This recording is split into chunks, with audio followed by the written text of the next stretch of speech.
let's see. Look, I'm still alive. So I figured I'd give a little update video on what's going on in here since it's been, God, like a year and a half since I posted anything. But as you can tell, this garage is still a mess, so really nothing has changed.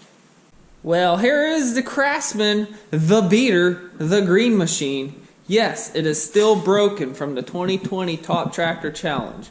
The jack shaft worked fine, but it did let me find the weakest leak in the transaxle, and that was the pin on my welded differential.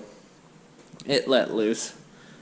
I did do a lot of little things to this. Nothing has been recorded, so eventually I'm going to do a overview video of everything that has been done to it, everything that has been done and you haven't seen, and I do have like 6 projects going on for this thing that are probably 6 years in the making, and I just want to show you what they are, where I'm at, and what's going to get done to this. But that's for another day, probably springtime or possibly early summer. I'll do that, but I do want to get back onto this thing. Then all this metal stood up here is for a powder coat oven that I am building. I started it at work, hauled it home, got it welded here, and that's all the farther it is. That little cubby there is for a window. The window is there. I have no video recording of this. I could actually start right now and get something that will actually like be a start to finish on this. So if you want to see that, let me know. If not, I won't record anything, and the next time you see it, hopefully I'll be using it. But the measurements are 7 foot tall, 4 foot wide, and it has a 4 foot depth to it. And that's outside measurement, so inside take away about 6 inches all directions, and that's about how big it is going to be. Then all that insulation back there is for inside it. That Hypertherm plasma cutter box, we'll explain that later, but that's my new plasma cutter. And then this here is my C10 build. The cab's sitting back there. It's a 71 Chevrolet truck, 2-wheel drive. The original truck was a long bed, but this frame here is a short bed frame. I bought this off my neighbor. It sat next to his garage in the woods basically for years, and it is in really good shape, so I'm going short bed on this build. I'm doing what everybody else is doing, you know, LS engine swap. Then I bought a T56 for it, so I'm going to be manual. I'm going to like that.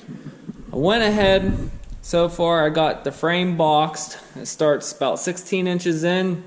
I did it in 3 sections, 1 section, 2 sections, and then 3 sections, and it goes clear back to the trailing arm cross member. I went ahead, built the transmission cross member, and I have all this stuff recorded, edited, and basically ready to go. But I kind of want to do an introduction video on this thing, show the original truck over there running and driving and all that fun stuff. But kind of left off here on the motor mounts. I got one basically mocked up. It's for the block side of the motor mount. I still need to do the frame side, and I need to get the motor sitting at the angle that I need to have it sitting at. But that's that. Expect this build to be on the channel a lot because I'd like to be driving it this summer, but I really won't be able to start it or get back onto it till summertime. So once I get on it, I want to hit it hard and get it done fairly quick. The Alice over there, we're not going to talk about that because I don't know what I'm going to do with that tractor, so that's later discussion. Sitting here on this table is my two 230 quad sport engines. This one has a seized connecting rod on the crank. This one has a good connecting rod as far as I know, so I just need to do a crankshaft flip. I want to put that one in there, cut the rod off, and then put that one in there, rebuild that engine, and get it put back on my quad sport. Here's my bead roller. I hauled it home from work the other day. I built the stand and I built the upper framework like 6 years ago. Not quite done yet. These wheels, I like to move them out a little bit, and I want to put a handle on there and motorize it sometime. Yes, I know I mounted the bead roller upside down. I had a reason for that years ago. I don't remember why, but I'm just going to run with it. It's 2x4 tube, and basically the top has 2 outrights with the upright, and then I wrapped it with some 1/8 inch plate, 1/4 inch stuff on top, really just to make it even more rigid, because this style bead roller likes to like kick in and out when you're using it at max capacity. And I need to use this on my truck build here for the firewall and floor pans when I get on it. I do have the tooling like holders. I think I got that recorded, but anything else on there, I have nothing. Here's a crappy shot of the side of my truck. This build is basically going to be like my green mower build, where I just want to go out, beat on it, break it, fix it, and go out and beat on it again. And I want to leave it all like crappy looking, so I don't care about it. The last thing I did in here was I marked out the floor of the cab right at the tunnel of the transmission. I need to cut it out, so I have some lines on there that basically will clear the transmission. And I might have to cut out farther back, but we'll figure that out later. So that's where I'm at on here. Ugh, can't wait to put that thing in storage. Hey look, another wall for the powder coat oven. But what's behind it? The Clark forklift, which I nicknamed Griswold. So this thing here, I would love to restore this, but I need to use it off and on in here, so who knows if that'll happen. I bought this thing fairly cheap. It has some issues with it. The engine oil was milky, so I went ahead and changed it. We're going to see what happens, and then top off the radiator sometime and see if it gets milky again. If it does, head gasket. Right now though, the transaxle here is low on fluid, so I need to do a fluid and filter change on it, because it takes forever for it to shift between forward and reverse. And I went ahead, this big long cylinder on the mass, had it rebuilt, and the one tilt cylinder here, I had it rebuilt.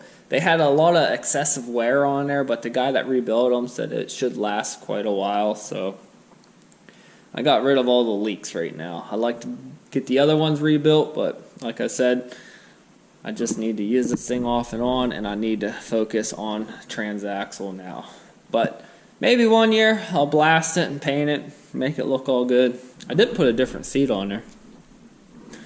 But it says it'll do 5,000 pounds on the sticker on the plate, but everything online I found was like 4,600. So that's my forklift. This is kind of what I've been working on lately.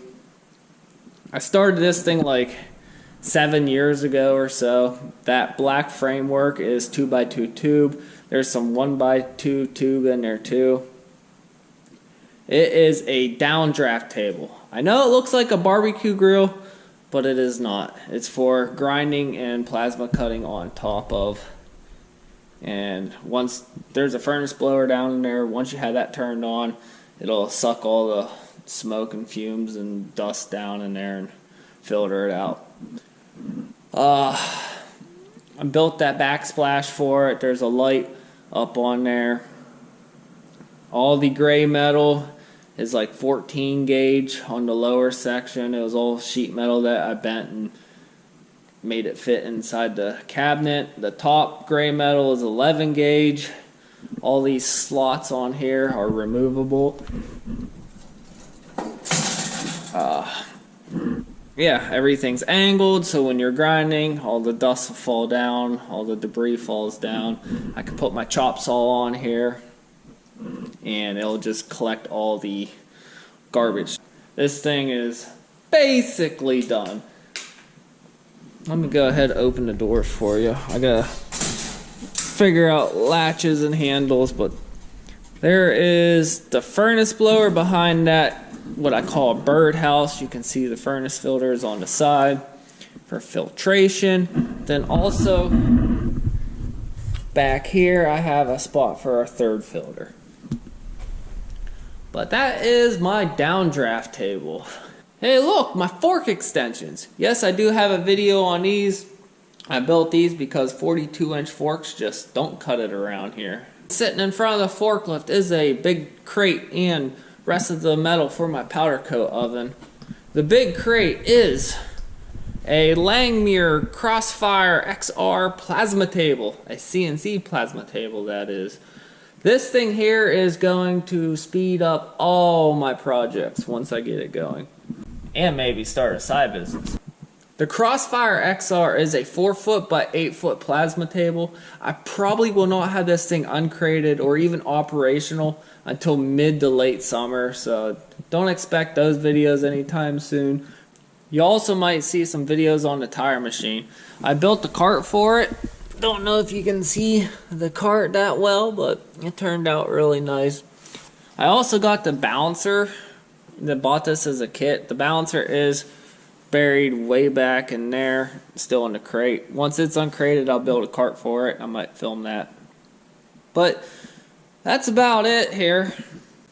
Alright, like I said, I do have videos recorded, edited, and ready to go. But I don't want to release them until I get other videos recorded, edited, and released first. So I have like this strategic plan I want to do, and I kind of want to stick with that. So just bear with me. Part 5 is done for the jack shaft build. It is recorded, it is edited, and it's one of those ones that are just waiting to be released. And I kind of want to do a pre-video of it to explain what really happened, but short story, computer shit the bed and I lost everything. Found a guy locally, he fixed it, then basically was able to save everything, so I didn't have to re-edit it. Unless my computer don't turn on now, because it's been like a year and some days since I turned it on, so hopefully it's still there. But like I said, if I don't get time to do the pre-video, then I will release part 5. Other than that, I got a big vacation coming on here, like late winter and most of spring and early summer, so I wouldn't expect too much between now and then, but when I get back in town, I'm going to hit all this stuff in here pretty hard, and I'll have plenty of time to dedicate to my build. So lately, work's been just hours upon hours upon hours, and I just haven't got nothing done. Then winter hit us, and when it's cold out here, I don't feel like doing anything. So that's really about it. Now I'm rambling, so I'm going to cut this video off.